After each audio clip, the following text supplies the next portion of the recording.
Oi oi, alright, how's it going? I'm Grant, this is Doodle Review, and you're joining me at the start of a week of metal.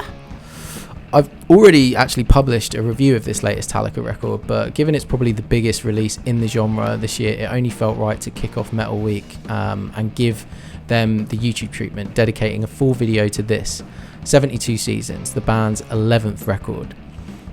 Like Hardwired, Death Magnetic, and well, every album back through 96's load, 72 Seasons is too long. The band clearly write in a very Pro Tools heavy way, like copying, pasting and looping sections, and this means that really easily 4 minutes songs become 6 minutes and 5 minutes become 7, and at this point it is standard Metallica. In fact, Hardwired and Lux Eterna aside, the band hasn't published a song shorter than 4 minutes since Wasting My Hate in 1996, and while diehards will savour every note put to tape, I still think the lack of editing is a valid criticism.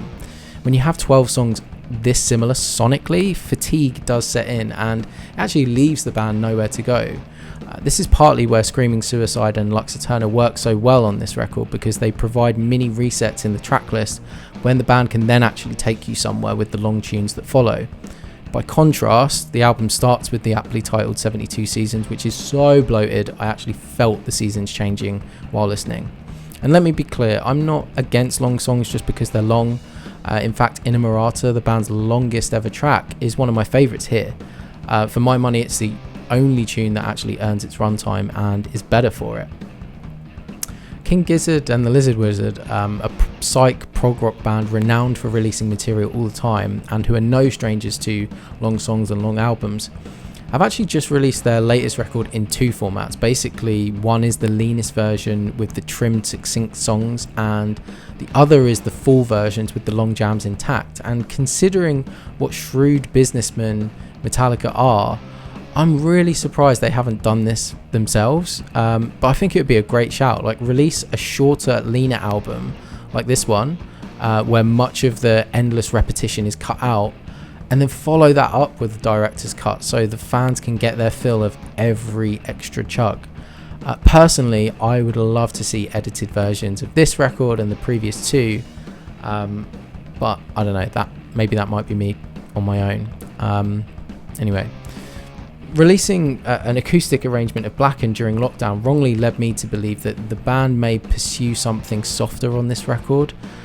While I'm partly glad I was wrong, I do feel like some exploration of different sounds could have aided the production of this album. It doesn't sound like they recorded this with more than one guitar each, let alone an acoustic guitar. And while lacking dynamism, I suppose the production of what instruments we do have is crisp and possibly the best sounding since the mid-90s, and James Hetfield's voice sounds the best it ever has. The frontman actually sounds the most engaged he has in a long time, with some soul-bearing lyrics that no doubt inspire his passionate delivery, while still obviously including the requisite corny rhyming couplets that we've learned to love at this stage. If Darkness Had a Sun has become a highlight after not caring for it as a single, that fist-pumping Temptation is, too good to resist, and actually features one of the coolest riffs on the record in its second half. I also love Too Far Gone, although I kind of wish they'd committed to the kind of power ballady, power metal-y chorus rather than kneecapping it after one line. That too far gone to get. Anyway, Lars & Co make their album for paying fans rather than critics, and from that perspective they've once again hit the nail on the head. I know the core fan base have been lapping it up. For me, while there are high points for sure, and I'll definitely see them when they roll through town, the monotony and lack of editing make it about a 5 out of 10 for me. But tell me what you think. Did I get it right? What are your favourite tracks?